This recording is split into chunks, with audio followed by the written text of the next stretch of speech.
This week's quick reminder comes from the Gospel of John, chapter 20, verse 11. It takes place just after the death of Christ, the very morning of his resurrection. We read, "But Mary was standing outside the tomb, weeping." You know, Mary Magdalene was a loyal follower and servant of Jesus.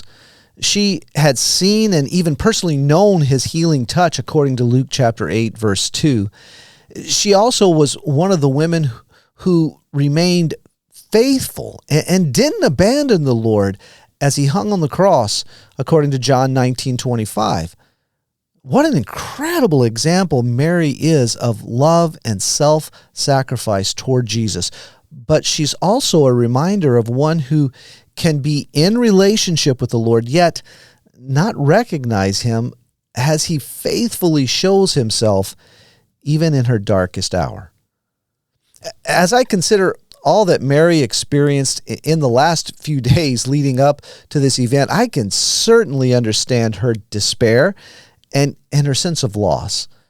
You know, she's been following the one that she believed was the Messiah, the Son of God, the one that she believed would ascend to the throne of David and bring peace to Israel.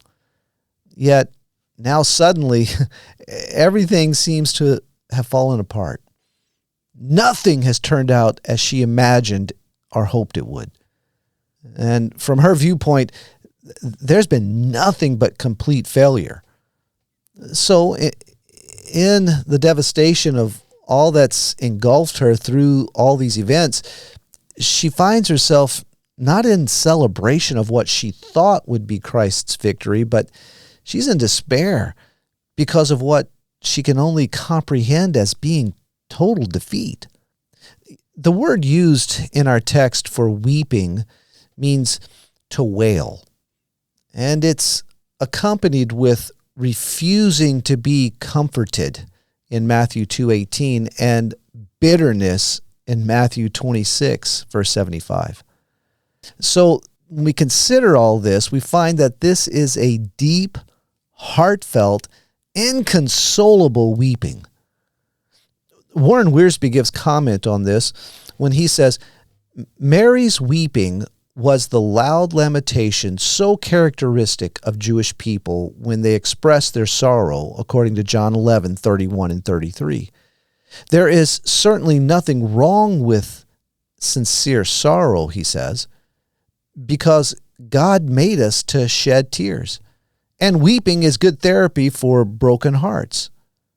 The sorrow of the Christian, however, must be different from the hopeless sorrow of the world, 1 Thessalonians 4:13-18, because we have been born again unto a living hope by the resurrection of Jesus Christ from the dead. 1 Peter 1:3. Again, that's from Warren Wiersbe.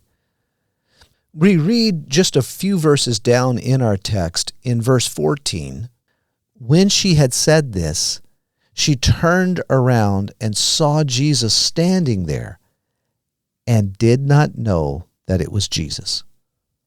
Why did she not recognize the Lord? It's been suggested that it was still dark in that part of the garden, or perhaps she was not allowed to recognize him like the disciples on the road to Emmaus, or maybe her tears prevented her from seeing clearly. Now, while any of these thoughts make sense, I would like to suggest another option. I wonder if it could simply be due to the fact that she only knew Jesus to be dead. Therefore, she was not looking for him to be standing in front of her.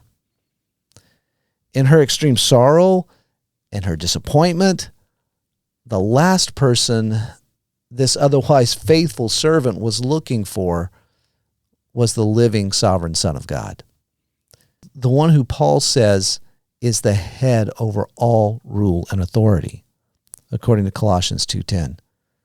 She wasn't looking for him. How often do we do the same thing? Many of us have put our faith in Jesus. We believe that he died to pay the price for our sins, and then we go on like that's all we get from him. as we face the trials of life.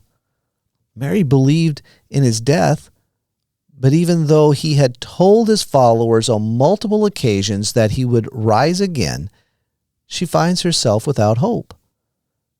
And listen, so we find ourselves in the same place when our belief in Jesus' death does not take us beyond the grave.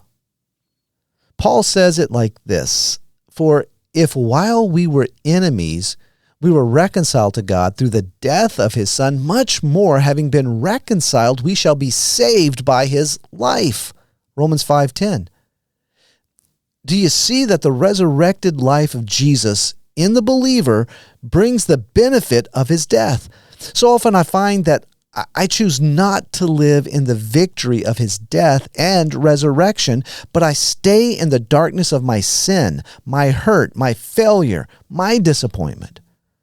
This is not what Jesus came to earth for, but he came that he might impart to us overwhelming victory in the midst of those black moments of life. He said himself in John 10:10, "The thief comes only to steal and kill and destroy. I came that they may have life and have it abundantly."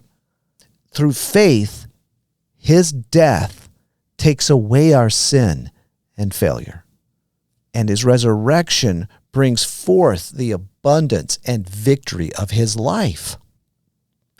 Are you stuck in some confusing storm of life, not recognizing Jesus as he faithfully shows himself in your darkest hour? Or do you see him as Stephen did in his moment of crisis, alive, standing at the right hand of God in Acts 7:55?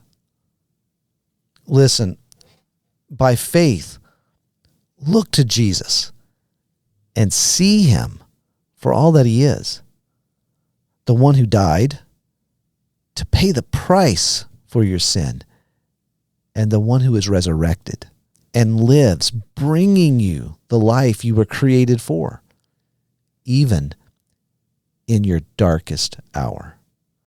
Do you see the living Jesus? My name is Kelly Doherty, and I'm the host of the His Hill podcast. You've been listening to a quick reminder, which we release one every Wednesday morning. If you're interested in listening to our longer episodes, you'll find a new one every Thursday morning. I can be contacted by email, and that address is Kelly, Kelly, at hishill.org. Please don't hesitate to get in touch. And thanks for listening.